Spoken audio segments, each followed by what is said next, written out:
Hello, everyone. Welcome back. I'm Vince Rocco in New York, so let's get right to what everyone is talking about. Today on the show, in the real estate industry, it has a reputation problem. Consumers are more informed than ever, but too many agents are still relying on outdated tactics, offering little more than door access or search filters. This isn't just inefficient, it's eroding trust in our profession. In a marketplace where clients are more informed, competition is tighter, and expectations are higher than ever, the role of the real estate agent has never been more under scrutiny. The days of coasting on a license, a business card, and a few listings are gone. Today's buyers and sellers demand expertise, innovation, and true value, and the agents who don't rise to the occasion risk being left behind. This conversion isn't just about survival, it's about redefining what excellence in real estate should look like. And on set with me today are Jared Antin, Managing Director here at Brown Harris Stevens, and Teresa Stephenson, President of Platinum Properties. And they join me now to discuss. But first, let me welcome my listeners and viewers from across the United States and all around the globe. This is Talking New York Real Estate, so let's go behind the headlines and inside real estate, the state of our industry. Hi, it's Stephen Bailey from Roadway Moving and Storage. Listening to Vince Rocco, you know the right partner makes all the difference. At Roadway, we deliver an experience your clients will love. For specialized services and white glove care, choose Roadway. Want to learn more? Email me at steven@roadwaymoving.com or visit roadwaymoving.com.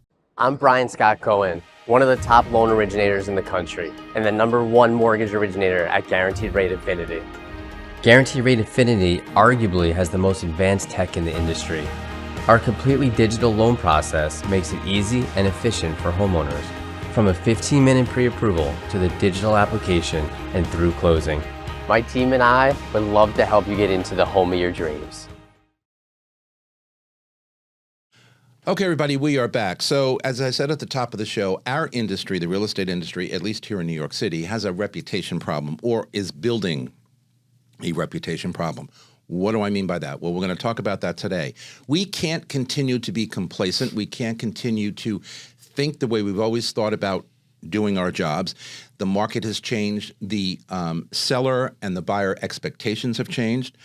They expect more from us. We are professionals, and part of the problem in this industry, as I talk about all the time, is the lack of professionalism and expertise and trust out of the agent population here in New York City. So we have to kind of get our arms around that, understand what it all means from the perspective of how much better we can become as professionals and doing our job better, finding more sellers and buyers, and getting more business. So, Jared, let me start with you. We talk about raising the bar, okay, in our industry, in the agent pool. What does that actually mean when we say an agent has to, or we as an industry have to raise that bar to get better? Thanks, Vince. Happy to be back here. And there's not one answer fit all for this question, right? I think an easy way to describe it would be that an agent needs to shift their thinking from being a salesperson to being more as an advisor. For instance, we don't actually sell a piece of property. The fact that property is bought or sold is really the result of us doing our job well. So what is our job? Our job is to advise. Our job is to help insert clarity in a sea of noise and help really change from being a gatekeeper to information or a gatekeeper into getting into properties and really being that advisor that's coming alongside for the duration of someone's home buying or home selling journey to help them navigate it. And that's the biggest shift. And this perception that agents have is our fault alone. We've enabled it. We've removed a ton of barriers to entry. And any time that you have someone able to get into a profession that offers the ability to make a lot of money with very little requirements, it's a 75-hour course and a test. That can create problems. And we'll talk more about how some of the brokerages in our industry are perpetuating that. But really, this industry as a whole and the agents that are at the forefront of the business doing this as a profession, not as a job, but as a profession, as a career, as a business, need to take it upon themselves to do better, to raise that bar and to level up.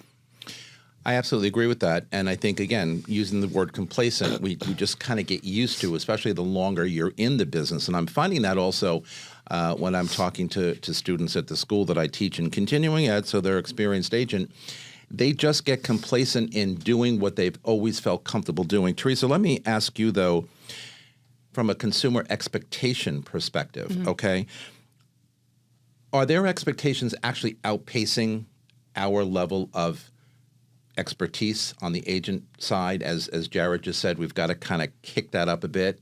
What are their or consumer expectations, the buyers out there and the sellers that are going to hire us at some point? Sure. So I think absolutely. I think a lot of this is coming from what's available on the internet with technology. As Jared said, being a gatekeeper is no longer an option. Like, the gates are open, right? You have, whether the information that consumers are finding is accurate or not is a whole different conversation, but data is available. It's online.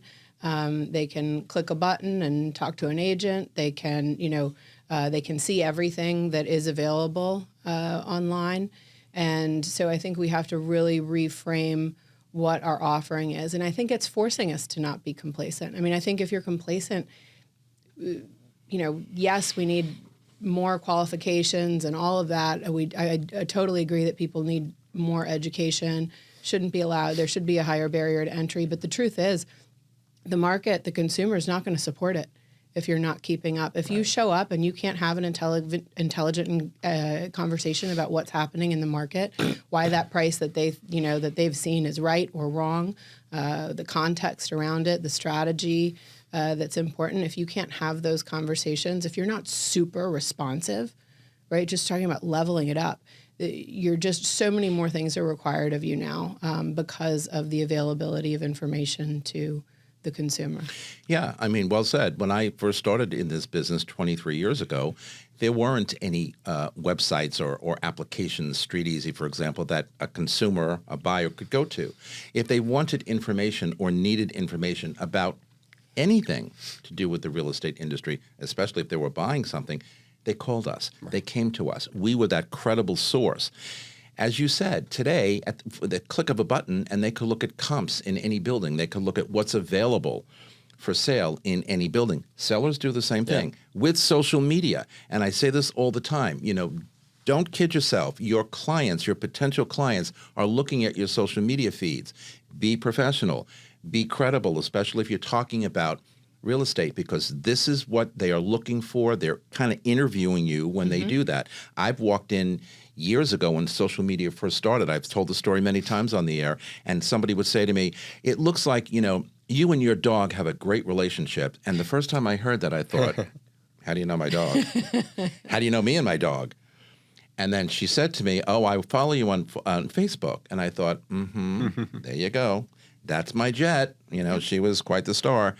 But people still do that. They still do that. Jared, why do you think the industry as a whole has become so forgiving on mediocrity? Why do we just kind of sit there and say complacency, mediocrity? Why do we just accept that instead of focusing on what we should do and can do better? Yeah, it's an important question. And to build on what Teresa said, and this touches on a little bit what we talked about the last time I was on your show with Molly, is that while there's certainly some incredibly demanding clients, and they deserve to be demanding, absolutely, as long as they're nice about it. There's some, curse word clients that are demanding and mean about it. That's a different story. But if the client is demanding, that's okay, and that's good, and that's welcome. As an agent, I want a client that is educated, informed, and will challenge me, because that keeps me on my toes, and that makes it more fun. The problem is, though, many clients are just actually not conditioned to actually know what a good agent feels like. And this is a problem, because they then accept the mediocrity. And, in a time like we had in 2021 and early 2022 before rates rose, when, there was so much transaction volume and there was so much extrinsic motivation in the market, it was easy for not good agents to get volume because the volume just flowed over the tranches, right? And now, though, where deals are a little bit harder to come by, agents should differentiate themselves. But the problem is consumers are still too forgiving, because I don't think enough of them have experienced what a good advisor can do and how different that experience is. I talked last time about when you're working with the new buyer, don't start the conversation with what are you looking for? Start high level with what is their motivation, what's their intent, and why did they reach out today?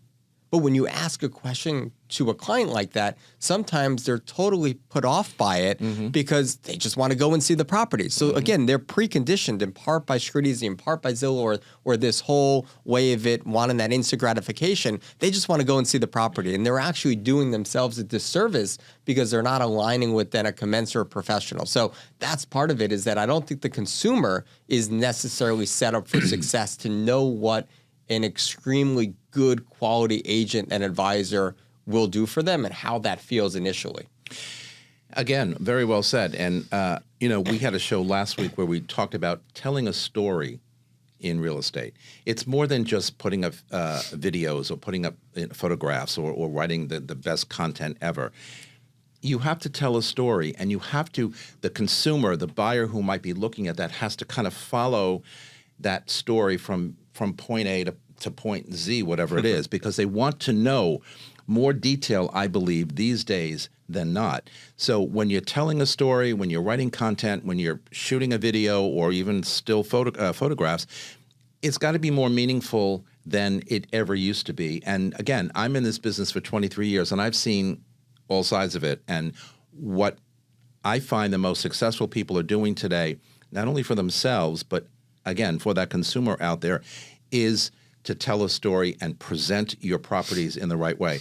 I'm also going to tell a little bit of a personal story, which I don't generally do. But this week, I had a showing on, one of my listings that's been on for a long time. The market is just what it is. And I thought the showing went really well. And at the end of the day, 2 hours later, I got an offer on that property, okay? And again, we've been on the market for about 4 months. And here's the story. The story is, when the agent called me, he said, let me tell you something. That showing you did this afternoon, that morning, was 8:30 in the morning, was absolutely what sent them over. They loved you. You presented not only the apartment well, you presented the building well. You knew every fact about that building. You answered every question. They were blown away, and their response was, we want to work with him, meaning we would like to do a deal. We love the apartment, on and on. That's part of personality, which I was also going to touch on. When you're doing these things, you've got to show who you are. I think I try and do that here because people relate to people. People want to know, I'm comfortable with you. I trust you. I have confidence and credibility in you because, hey, I'm spending lots and lots of money in this town to buy something. And we spend millions of dollars, and apartments are not, the size of homes in the burbs. They're tiny little apartments, right? So you got to do something well. But hold on, let's hang on that for a second, though, Vince. Let's underscore something. And I only say that because I think it proves the point where you got to put a lot more of yourself into it. But it's even more important because, and I think you underserved yourself in your story, you were on the sell side, you were on the listing side there, and you enticed the buyer to be over the edge and want to purchase it because you as a seller's agent were incredibly warm, inviting, and knowledgeable. So if you're representing sellers and you think you can just show up, flip the lights on, and be passé, no. What you highlighted is that buyer could easily have been off-putted by you. You could have been, not engaged, just, go take a walk around, and maybe that's why the property would have continued to sell on the market, and they would have been easy to pass. But because you engaged them, because you were someone that they wanted to work with, that created that experience. And it's so important then for agents on the sell side to create that experience when buyers are coming in and be someone warm and personable that the buyers themselves would want to work with. Well, I think it's also, today, people are looking for a lifestyle, right? It's not just an apartment. You talk about storytelling. There's right. the Maya Angelou quote that we all quote all the time because it's so good. People will forget, I'm going to butcher it, but people will forget basically anything you say and do, right? 100%. But they don't forget the way you make them feel. And I have no doubt that they not only liked you, but because they felt good in there. You kind of, you talked about the building, you talked about the apartment in a way that tells a story. Yeah. What is their life going to look like here? How are they going to feel in this apartment? Right? I asked them, I think at one point, how do you intend to live here?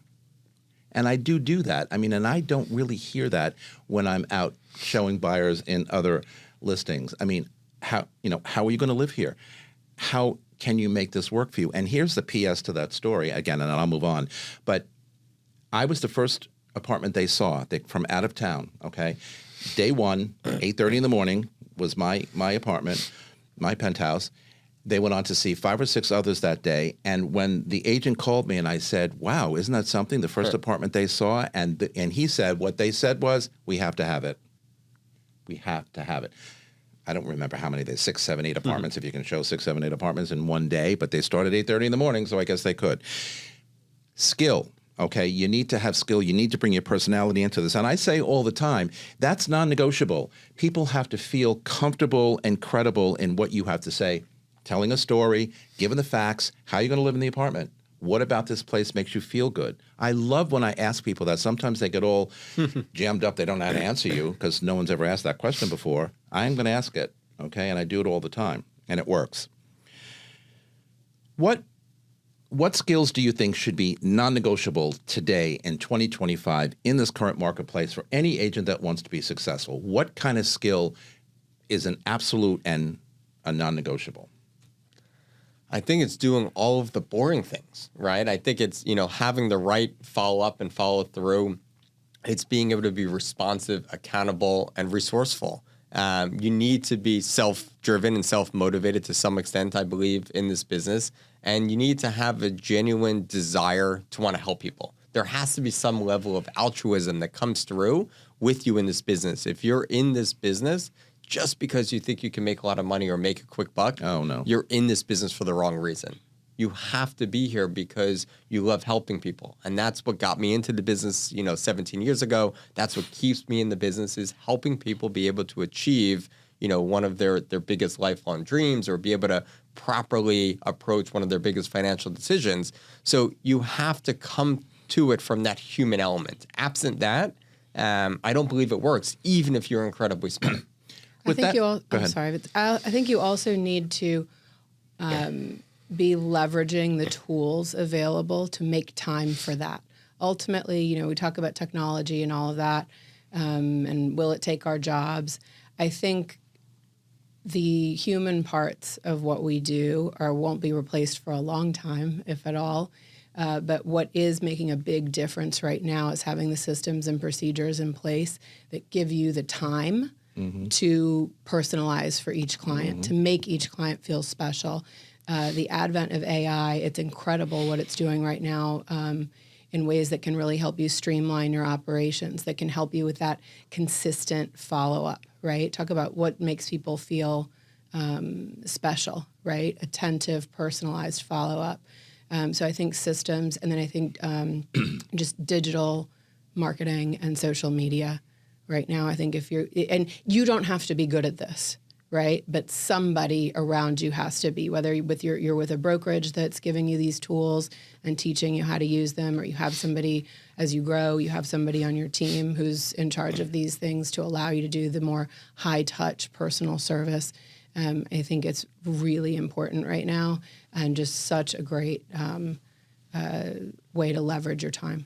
Yeah, I mean, you have to be involved in all of it. And part of the problem with social media or anything digital, to a large, group of agents out there, is that, I don't have time for that. Oh, it takes too much time. Oh, I'm too busy, or I don't know how to do that. Get with the program and learn. We're coming right back after a quick break. Talking New York Real Estate is just getting underway on this Tuesday morning here on the More Network. We will be right back. What do you really need to know about buying or selling a home? First, it's serious business, and it's complicated. There's a lot of money on the table, and emotion too. You need an agent who knows the ropes. So, whether you're buying or selling your home, work with professionals who have a mastery of the craft.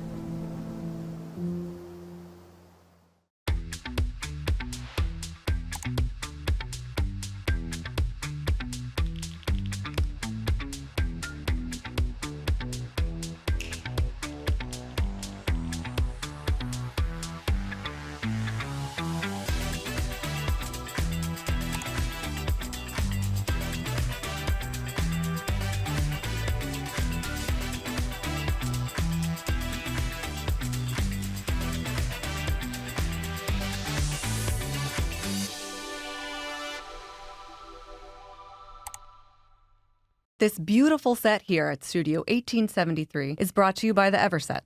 The Everset provides full-service staging and furniture rental solutions in the New York area. For more information, please visit us at staging.theeverset.com or email us at staging@theeverset.com to request a free proposal. All right, let's talk about it's such a hot button with me. Relationship agents versus transactional agents. And I think it kind of fits in with what you guys have been saying so far this morning. When you're a transactional agent, I don't think you have time to do, as you were suggesting before, getting involved in everything, being focused, being credible, because all you're thinking about is, sadly, that commission check at the end of the deal, which is wonderful. We all want that. That's how we get paid. But if you're only focusing on that or finishing a transaction, you're missing out on a whole bunch of, relationship stuff that I believe is important to continue to grow the business. Teresa, you manage a lot of agents, as does Jared. How do you coach agents when you kind of see that they're on the wrong side of where they should be, relationship versus transactional? And is it difficult? I think it can be difficult just to shift somebody's paradigm. Ultimately, I think if you are a transactional agent, you just don't have longevity in this business. I mean, talk about burnout, right? Like, it takes a lot of effort and energy to generate each and every client that comes in. So if you are not nurturing your clients, you're just going to have to put way too much time and effort and energy into everything. I mean, we look at statistics. These are just old rule of thumb stats, but the probability of closing a repeat referral client is, I think, around 80% ballpark. A cold lead around 6%.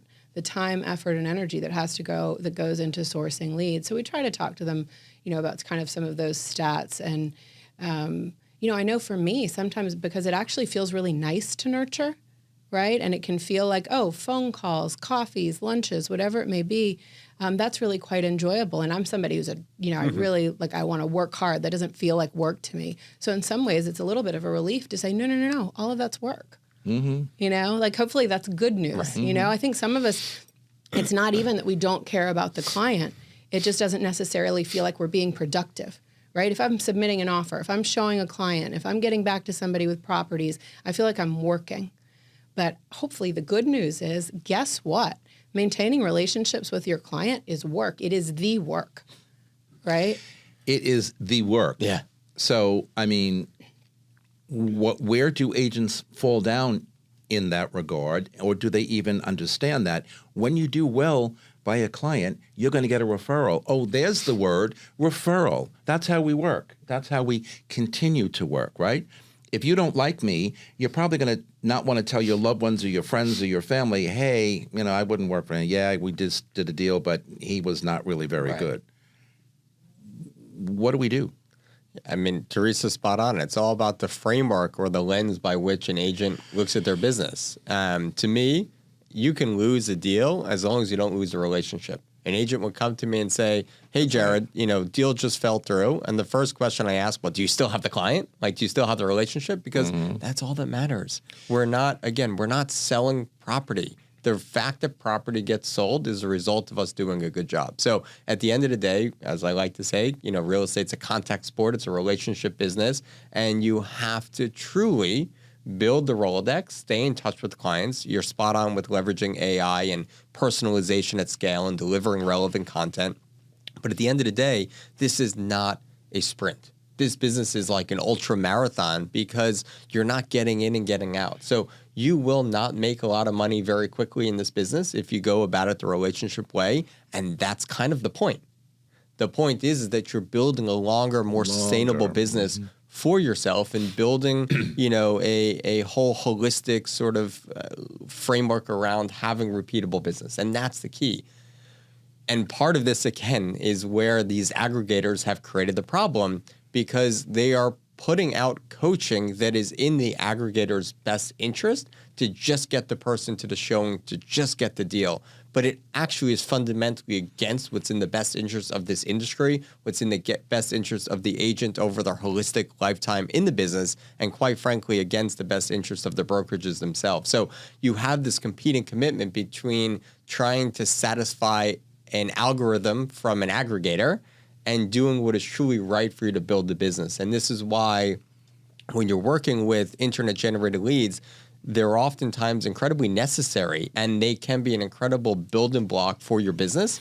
But you have to make sure that your mindset stays balanced in knowing that every time you invest, every minute you invest with a lead or with a relationship is potential value you can get back later. So even if they tell you they don't want to buy today, still follow up with them because no one else will. And if you do, that's at least one way that you'll get exposure. You become their trusted advisor. Exactly. And That's as it. I say all the time, just like your financial advisor where you keep your extra money or whatever, your portfolio, Yeah. you have to trust that person. And They're controlling a lot of your money. If you went to a Yes. financial advisor and he just said, where do you want to put your money? Right. Right? The way we might say, okay, sure, I'll take you to see that property. Right. You'd be like, I'm going to find somebody new. Right? A financial advisor sits you down, talks to you about your life, talks to you about your priorities. Correct. Any agent who isn't doing that for their clients is really setting both them and their clients up for failure. I think regardless of where the lead is coming from, right? Right. Whether it's coming from the internet or from your sphere, Yeah. it's so important to take that consultative approach. Correct. And if I give advice to a new agent, right? Obviously, closing deals is important. It's how you're going to, support yourself. But when you're just starting out, I would argue that what is more important for you and a better measurement is not how many deals you've actually done. It's how many deals you didn't do, but have created a relationship that can come back tomorrow in 6 months in a year, because that shows me that you have longevity in the business, that you have the right lens. So yes, the amount of deals that you do in this business are important at some point in your career. Correct. But at the beginning, it's really more important about the relationships and the seeds that you're nurturing and how that's going to develop. Okay.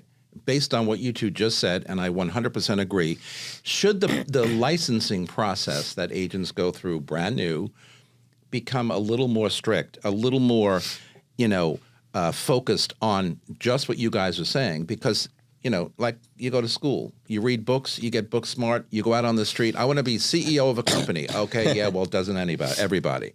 Learn, feet on the street, walk through the process. Real estate, as you guys are indicating, and it's true, you just you get your license and you're thrown into the mix. What do you know? How do you do that? So should we teach agents initially? I mean, I see it in continuing ed, and I have to say, and this is the truth, I look at students, and I'll see them this afternoon, and I think to myself, how on earth are they in this business? Really? I mean, really? What, do we need to get better at licensing? Meaning, do we need to pick better people? I mean, I also see some people going into the new sales class, which is right next door to my classroom. And I think to myself, oh boy. Yeah. I think. What are we doing? Yeah. So I would love to see more continuing education that is New York City specific for starters. I mean, my general answer to you is I yes. agree with yes, that. it would be great to have higher standards. And I think we should do that. I think part of the way the license is designed, right, where we have to practice under another broker is purposeful. And some of that is meant to, we are supervising brokers, right? How do we supervise our agents? How do we usher them into this industry? And maybe there should be more oversight on that process. I don't know.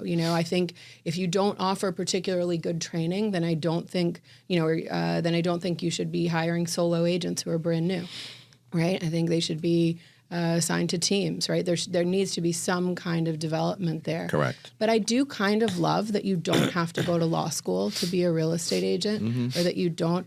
One of the things that's exciting for me about doing I wonder real sometimes estate, if some of these attorneys have gone to law school. But that's another whole story. Yeah, that's a whole other podcast. Yeah, but, really. I think one of the coolest things, you've got so many people from so many different backgrounds. I feel like it's one of the few industries where I feel like the American dream is still really alive. So I do think we should have more.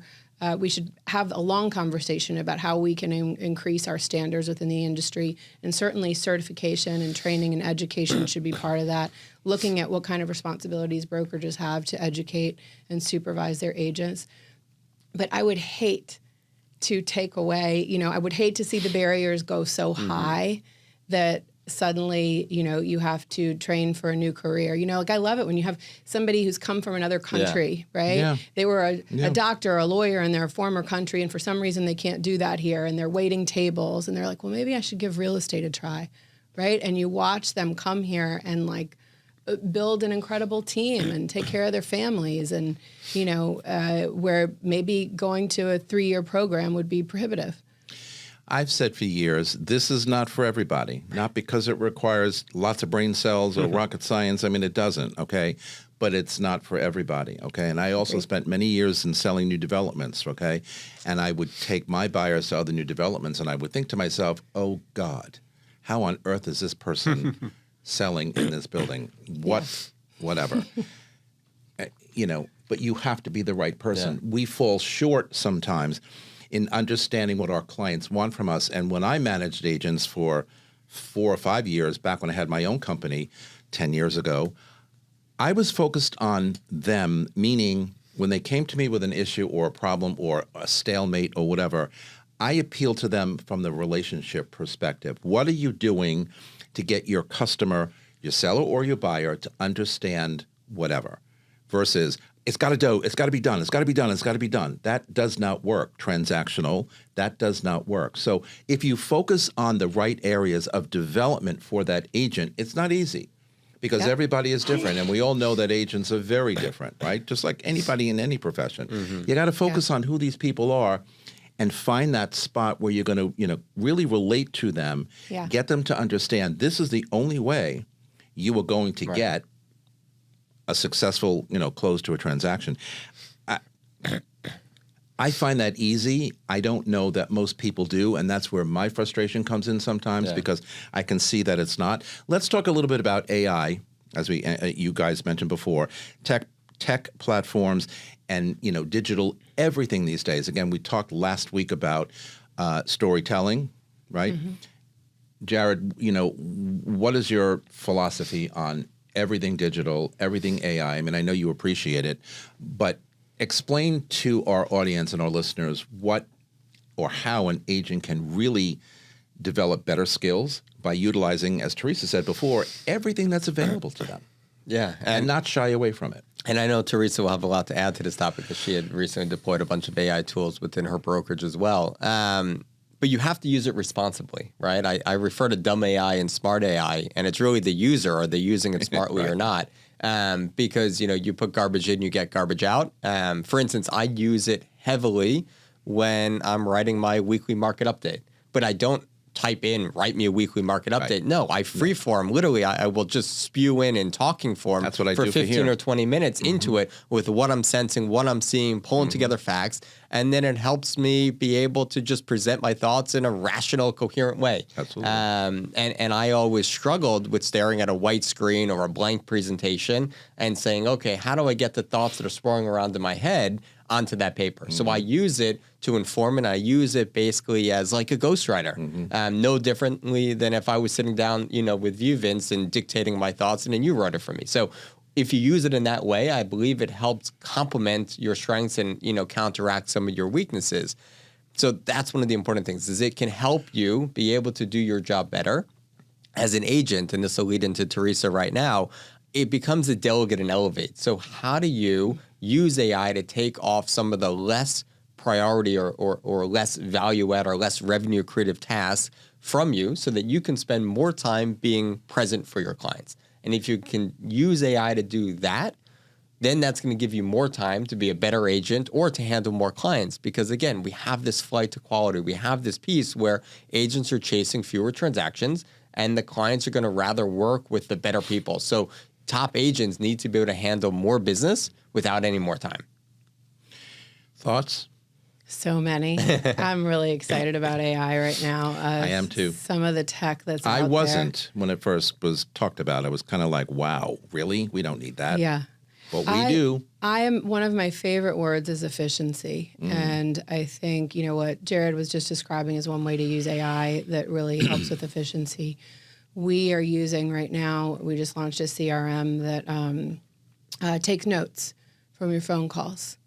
So it will summarize things when you're talking to your client. What were their kids' names?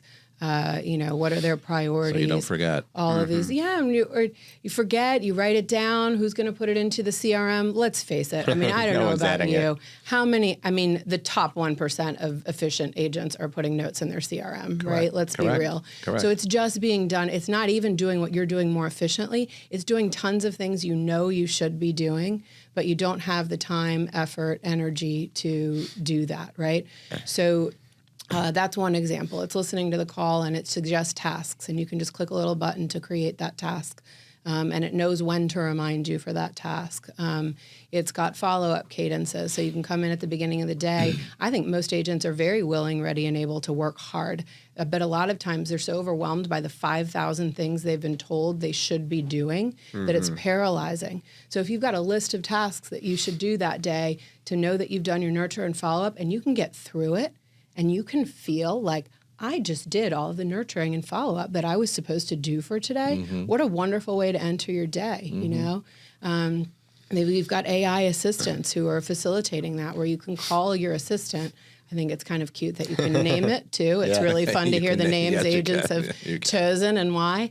But, you can call your assistant and say, hey, add this contact, or text, add this contact to the CRM. Hey, set up an appointment with so-and-so for this day at this time, as you're running from one appointment to the next, right? The same way you might if you had a real assistant.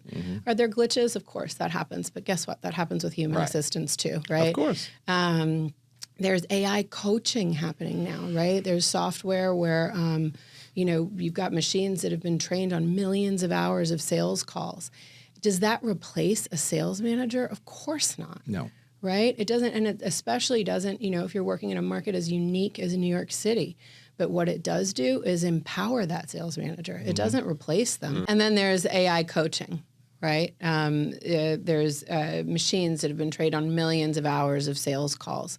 I don't think that we're going to be in a place where that replaces your sales manager, especially in a market as unique as New York City. Correct. Right? But it does empower them, right? If they can see, as long as you trust the machine, you're going to test it out, see how it works. But if you've got, if every call is scored 1 through 5 and you see an agent who's consistently getting 2s, maybe a couple 3s, a 1, you're going to pay attention to them, right? If you see somebody who's consistently doing 4 and 5s, you're going to recognize there's somebody I need to acknowledge. Right? They need recognition. They should be applauded for what they're doing.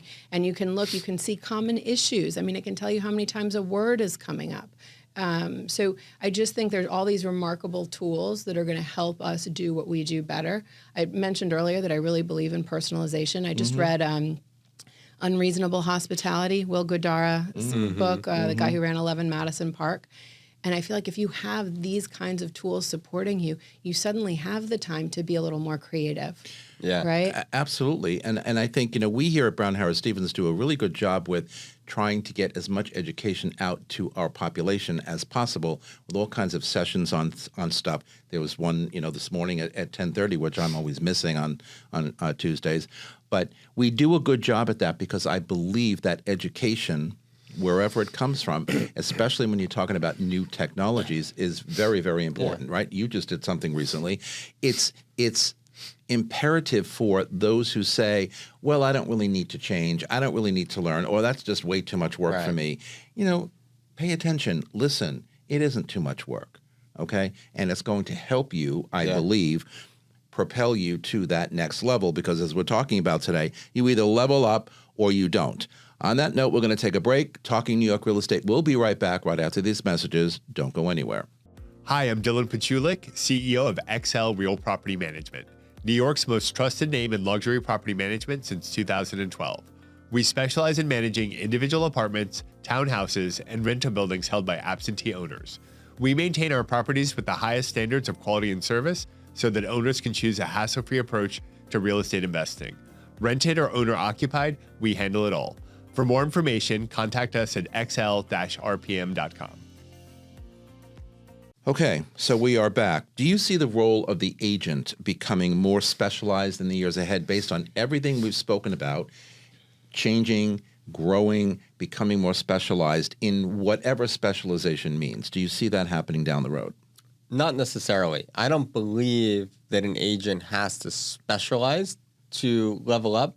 Agents can do great being a generalist. So specializing is certainly one way that an agent can create their niche or differentiate themselves, but I don't believe it is the only way or a prerequisite to be able to do so.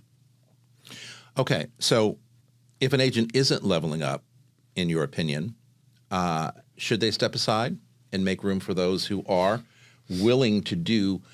Look, everything changes, right?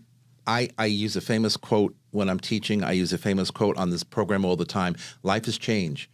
Growth is optional. Choose wisely.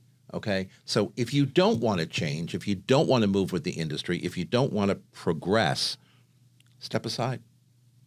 Because the world's not going to stop moving, right? I think it's best for you to do so for your own sake and for your own health and happiness, because the truth is the industry is going to decide for you, right? Well, that's the point, yeah. Yeah, so I think you will find very quickly that if you are not adopting technology, if you are not adopting social media, somebody else is, and they are reaching out to that client more consistently with more personalized service. And what they are providing is a better product at the end of the day than what you are doing. So, yeah. Jared, do you think social media is helping agents level up, or just kind of staying flat, or nothing at all? I think it's helping some agents stand out. I would go so far as to say it's helping some agents stand out for the wrong reasons.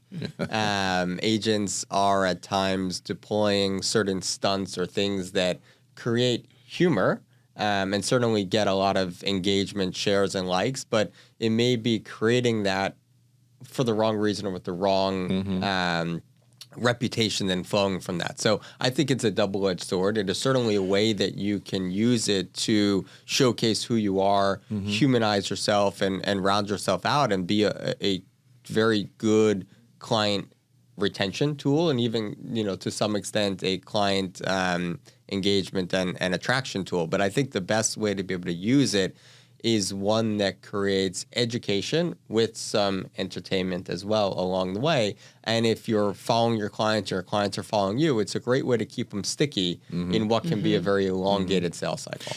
Yeah, I mean, I think, as we look at social media, it could be fodder for silliness, but could also be a great place for professionalism. And as I said off air before we started today, it's all about branding who you are and putting that out there. People relate to a brand no different than when you're in the grocery store shopping for something. Don't you tend to buy the same bread and milk and eggs and canned food or whatever it is you're buying? You go to the same thing. I buy the same thing my mother bought when I was a kid growing up, right? We're brand oriented. People need to be brand oriented also for those same reasons. It sticks, it works, but in order for you to do that well, you have to really understand who you are and put that out there. Be relatable. That, to me, is leveling up, because I think, quite frankly, a lot of agents in our industry today don't think that, don't put emphasis on that or focus on that, and they don't level up. They just kind of stay stagnant. What's happening in the market right now, Jared? Pricing, inventory, contracts, absorption rates, macro trends. How is all this, joining together to kind of make our industry a little fuzzy at the moment? What's going on? Yeah, so there's a lot happening, and I think anytime there's a lot happening with competing directions, difference in opinions, it creates a lot of noise, right? And when clients need to be able to make a decision on what are they going to invest or purchase, for some, it requires them to feel comfortable in their own financial situation. Correct. For others, it's heavily reliant on interest rates or their job security or their future raises, prospects and things like that. But at the end of the day, clients need to be able to cut through that noise and find clarity.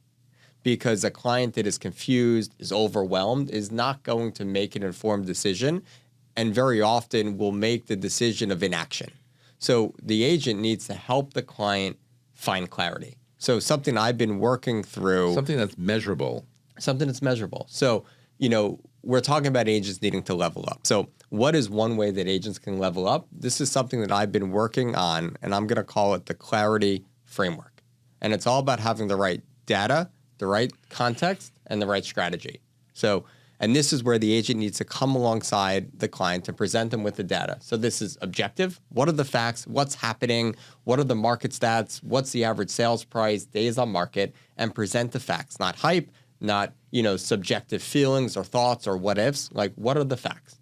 And then we have to present the context. What does it mean? And what does it mean specific to you, the client, in your situation? So we need to be able to internalize and process and help the client understand, not because we as real estate professionals want to prescribe, but so that we can help the client come to their own decision on their way, and we're along that journey. And then when you have the data and you have the context, then we can come up with the strategy. So what do we do about the situation? How do we go about helping you achieve your goals and either, move forward with the purchase, with the sale, with the rental? So if you think about it through this clarity framework and you look at the data, you present the context, and you align on the strategy, it is a simple formulaic way that would allow an agent to show their work to the client and be able to walk them through this. And that's so important because you're going to co-opt the client and bring them along that journey. You're not just giving them a prescription, but you're going through this exercise and you're showing step 1, step 2, step 3. And you're walking them through the process. And you're walking them through it, exactly. 100%. Teresa, you mentioned data before. So how does an agent effectively translate that data into meaningful insights for specific client situations, a seller, a buyer? Because as we talked about before, data is everything.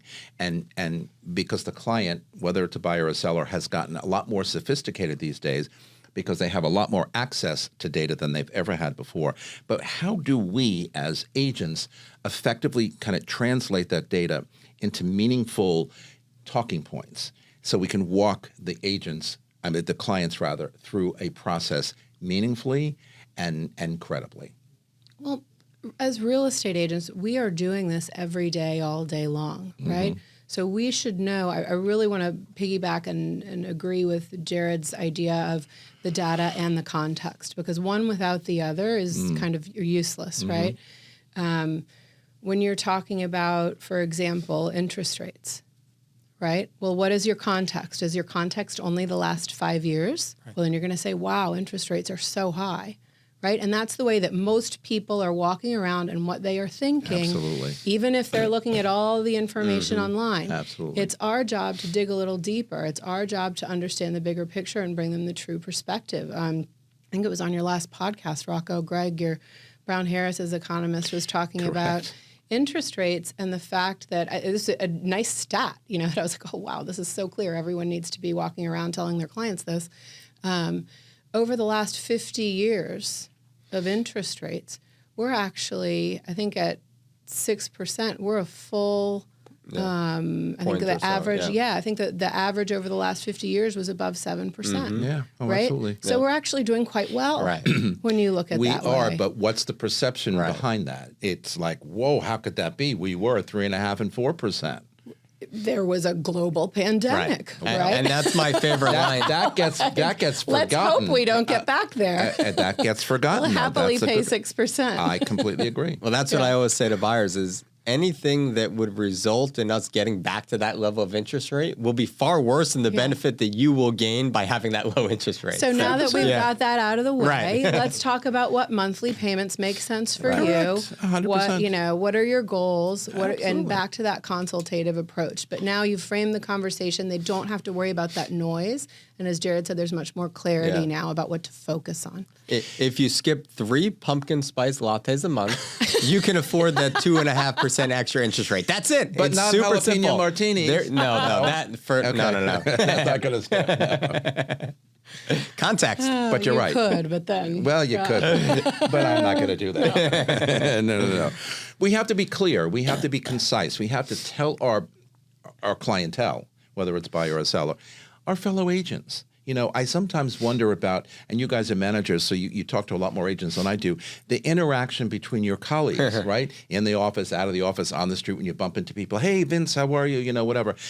All of these things go a long way. And to keep that level, I think, of professionalism in our industry, we have to be as professional with our colleagues and our fellow agents as we are with our clients and buyers and sellers.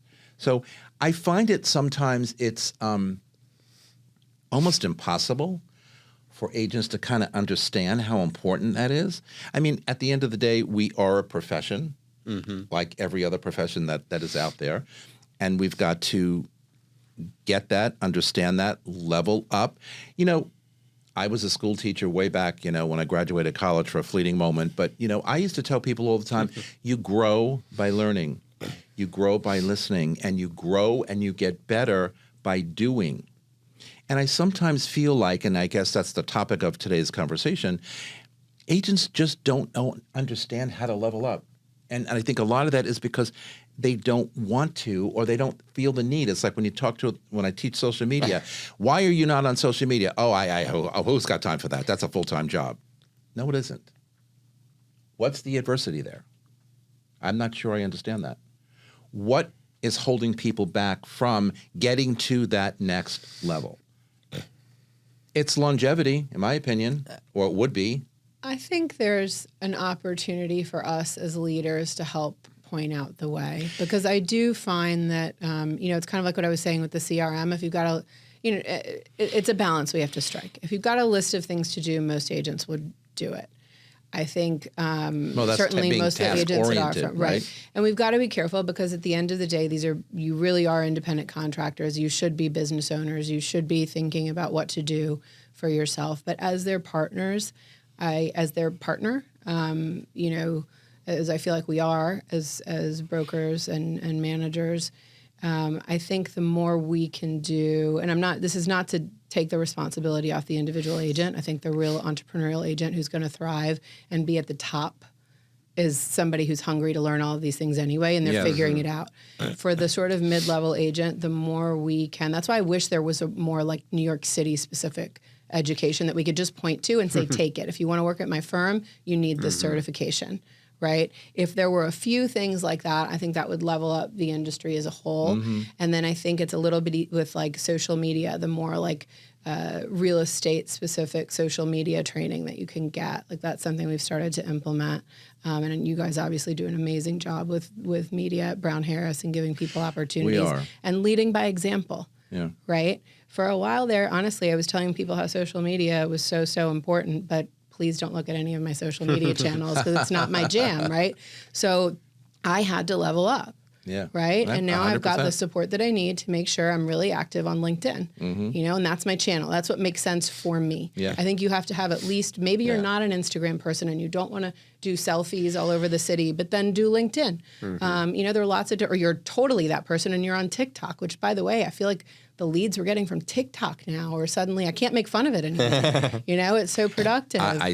Exactly. I can't make fun of it anymore either. Yeah. I try to, but I can't because it's really amazing. And like you said, for a very long time now, but now more than ever, people are checking social media to just check your credibility. So half the time it's just, is this a person? They're not necessarily. It's your resume. They're interviewing you by looking at your social media. And they just want to feel like, first of all, does this person exist? Are they there's so much fraud out there now, right? Exactly. Like, you're like, is this a real human being? Just seeing a fake website, this could be a fake website for all I know. Like, how do I know this person really exists? And if they see an established social media page with connections, they're much more likely to feel comfortable moving forward with you. I totally agree. Jared, do you think there's a simple methodology for moving agents, clients, all of us that are touching real estate, from confusion to confidence? Because I think we could all agree that the last couple of years has been filled with confusion, interest rates, socioeconomic issues, global affairs with wars, et cetera. People are confused. People are frightened. What do we do, or is there a simple way, and I hate to use the word simple, to move people past that mindset? All right, we've been confused, but you know what? We're now going into a more confident environment. Is there a confident environment? The environment is what we make of it, right? And in part, this is where my clarity framework comes in as a simple sort of model to do so. But I think, and this is where I'm going to channel my friend and colleague Ben Willig, who brings out my human side because I'm not just an AI robot spewing out information here. Although sometimes on camera, I do appear that way. Before AI, there was Jared Antin. Yes, I agree with that. Or as Sarah calls it, Antin intelligence, the original AI.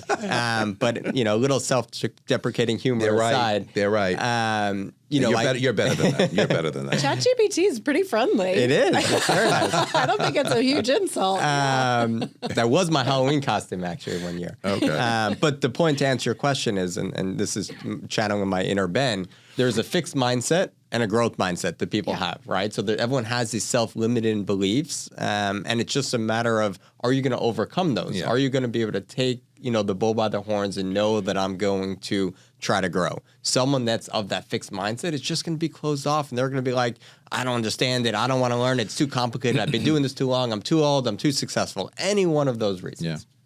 Someone with a growth mindset is going to be like, well, I want to learn something new. I want to challenge myself, and we'll see what comes of it. And that is the mindset that is coachable, that is moldable, that is adaptable. Yeah. So again, to your point, change is inevitable. You're either going to get on the bus or the bus is going to leave you behind. So, this is where you're going to have some self-awareness. And quite frankly, the biggest rallying call out of all of this is I want to call on the consumers to demand more of agents. I can't just rely on agents doing better. I want to actually force the consumers to self-select out the bad agents and promote those agents that are doing well. So I challenge the consumers to be nice about it, but demand more. Demand a smarter, more competent, more informed, more flexible agent that is going to truly be that advisor that you want them to be. And then be open to needing it. So many times clients are closed off to wanting to use a broker. And I don't believe that they're closed off for the right reasons, meaning they may be closed off many times because they've dealt with brokers before and felt they've added no value. And quite frankly, we've all experienced agents in situations where that was the case. So clients should have an open mind, should have a growth mindset, and expect more and demand more in a polite, nice way from their agents. And then the agents need to rise to that challenge and meet the clients where they are. How do you follow that? But he's correct, 100%. So in the last few minutes that we have, Teresa, where, hearing this, agreeing with all this, understanding that we need to level up and take everything to that next level, but on a continual basis, just in life in general, outside of the real estate industry, as people, right? Sure. In our relationships with our family, with our friends, whatever. We've got to always be better. How do you summarize, for everyone listening today, where we should be and where we should go and what that benefit will be for anybody in this industry, including clients, including buyers and sellers, not just for agents. And by the way, I include, and no disrespect to you guys, but sales managers and executives, because we all play in this same arena where we are coaching people or should be coaching people in the right way. Absolutely. So I think there are three things that I am personally focused on right now. That's education, right? Big. It's minimum viable product, right? You got to be educated. You got to understand the market and be able to discuss it. Technology. You need to be up to date with what's happening with technology and be able to leverage that. You will reach more clients. You will reach more clients, and they'll be reached out to by quality professionals. And so they're going to start to squeeze out the people who aren't reaching out as frequently and with less information and less polished communication skills. And then personalization, which I think is what technology is really going to allow us to do. So I think you really need to be, those to me are the three areas where I believe agents need to be leveling up right now or risk being left behind. Yeah, and I'm going to walk out a little bit on a ledge here and give a potentially unpopular opinion and something that can be seen, admittedly, as sort of a gross generalization. But I think that our industry, and by that I really mean the creation of different brokerage models, has perpetuated or aided this lack of professionalism. Absolutely. Teresa and I both work at independent firms, right? And an independent firm is here to invest in quality agents and truly make sure that they support their clients. Because at the end of the day, an independent firm is so close to their clients, and the clients are the end-all be-all, and vis-a-vis, the agents are how they get there. So we care about making sure that we have quality over quantity. We Yes. care about the agents being hand-selected, educated, and that they reflect their brand. And we're not making money by just having the agent be a part of the brokerage or sit in the room. We make money when they produce happy clients who then buy and sell real estate and then generate referrals.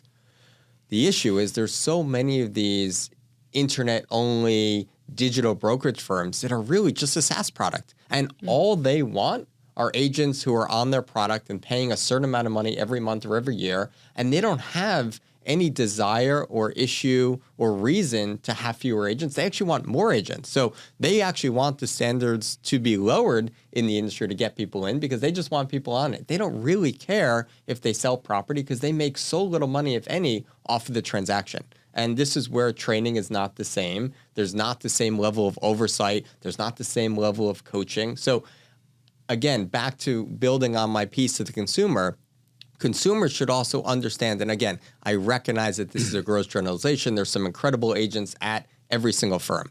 But in a gross generalization, consumers should look at how agents are treated, accounted for, and trained and developed at some of these large aggregators or digital-only firms versus those that are local, independent, more boots on the ground. Because there is a difference in the type of agent that goes and works at that firm. There is a difference in the type of camaraderie that those agents are going to get within their office space. And there's a different level, to some extent, in the reasons why that agent is working in this business. And that's really important. So again, I think a consumer needs to truly understand how agents from different firms will treat them and work with them and what they can offer.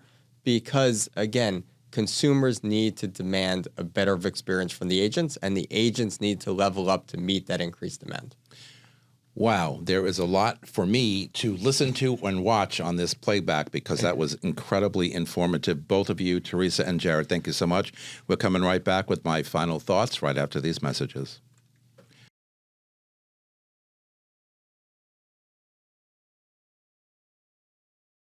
Hey, it's Stephen Bailey from Roadway Moving and Storage. Listening to Vince Rocco, you hear a lot about how crucial it is to have the right partners in this industry.